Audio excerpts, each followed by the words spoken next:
The official report called it Operation Silent Dawn. 5 of us went into the valley. Only 4 came back. Command says it was a success, but reports don't hear the echoes. This is my debrief, recorded 48 hours after exfil. I'll try to keep emotion out of it. But that valley, it stays with you. Orders were simple. Confirm enemy logistics route through Wadi Ara. 5 kilometers of dry riverbed cut between 2 ridges. Intel claimed minimal activity. Sergeant David Hale was leading. 36 years old, 3rd deployment. Calm eyes, steady voice. Team lineup: Hale lead, Carter comms and overwatch optics, Singh medic, Lopez demo and drone ops, myself fire support. We inserted at 300 via rotary wing, blacked out landing, no lights. Desert air sharp, cold enough to sting through gloves. The first hour was quiet, too quiet. Our boots made hollow clicks on the stone floor of the wadi. Every sound bounced back twice. Lopez launched a micro-drone. Thermal sweep came up clear. Hale muttered, "They're down there somewhere. Sand doesn't move like that on its own." At 0420, we found the tracks. Narrow tread, 2-ton cargo truck, heading north. Singh marked it on GPS. I remember him smiling. In and out, breakfast at base. 10 minutes later, everything changed. Carter picked up faint chatter, low-band signal, unknown language. Before we could triangulate, the ridge erupted. First RPG landed behind our rear trail, showering us in dust and metal. Machine gun fire sliced down the slope, perfect enfilade angle.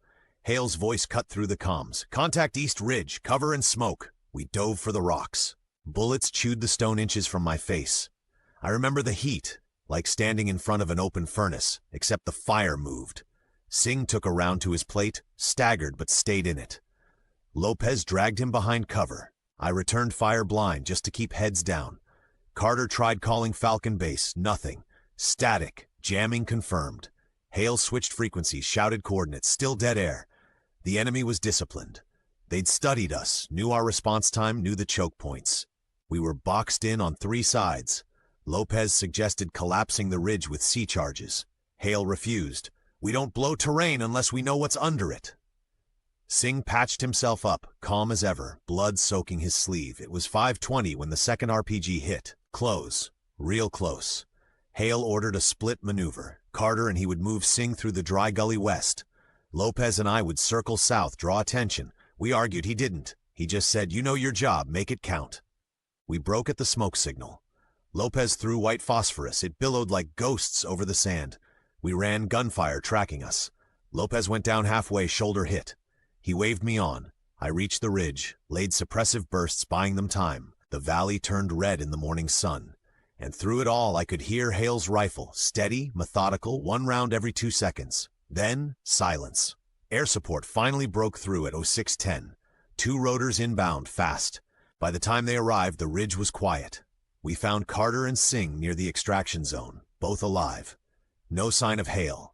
Just empty casings, 4 mags worth, arranged in a semicircle facing the slope. Later drone footage showed enemy units pulling back. 13 confirmed KIA. He held them for 15 minutes, alone. Command called it successful reconnaissance with minimal losses. But success feels different when you zip your leader into a body bag. Back at base, the sound of the hangar fan was the same pitch as incoming rounds. None of us slept. I wrote my report that night. 22 pages of timestamps, coordinates, ammo counts. None of it captured the pause before Hale's last stand. We named the valley ourselves, the Valley of Echoes. Because even now, when the wind moves just right, you can hear it. Single shots, measured, defiant. Not rage, not fear, just duty. If anyone ever finds this log, remember, we don't fight for medals or missions. We fight for the voice beside us in the dark. Rest easy, Sergeant Hale.